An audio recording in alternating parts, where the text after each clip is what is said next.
చేసినప్పుడు భవిష్యత్ తరాలకి ఒక మార్గదర్శనాన్ని సూచించినటువంటి వ్యక్తులుగా ఇవాళ వీరారెడ్డి గారిని, ఈ జిల్లాలో రాజగోపాల్ రెడ్డి గారు లాంటి పెద్దల్ని చెప్పుకోక తప్పదు అని చెప్పి నేను ఈ సందర్భంగా మనం చేస్తున్నాను. ఈరోజు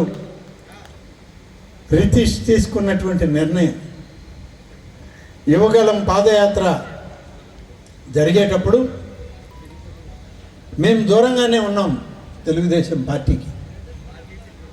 ఆ సందర్భంలోనే రితీష్ చొరవ,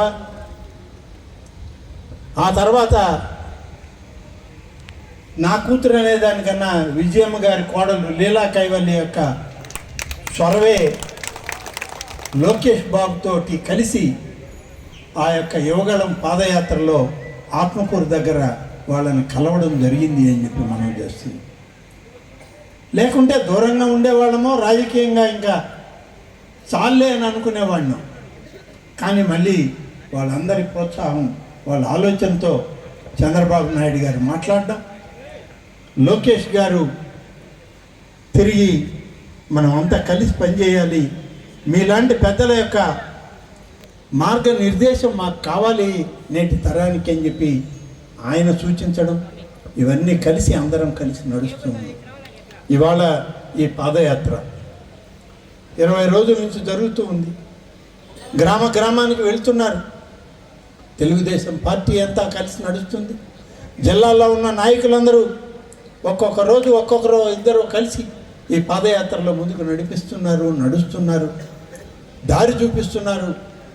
ఇదే సందర్భంలో అభ్యర్థిగా నిర్ణయించబడిన రోషన్నను కూడా కలుపుకొని బద్వేల్ నియోజకవర్గంలో పర్యటన కొనసాగుతుంది.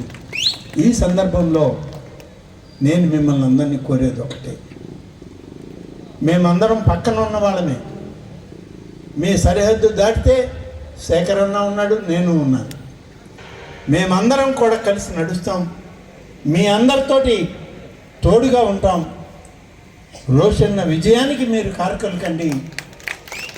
రితీష్ రెడ్డి రాజకీయ భవిష్యత్తుకి నాంది పలకండి.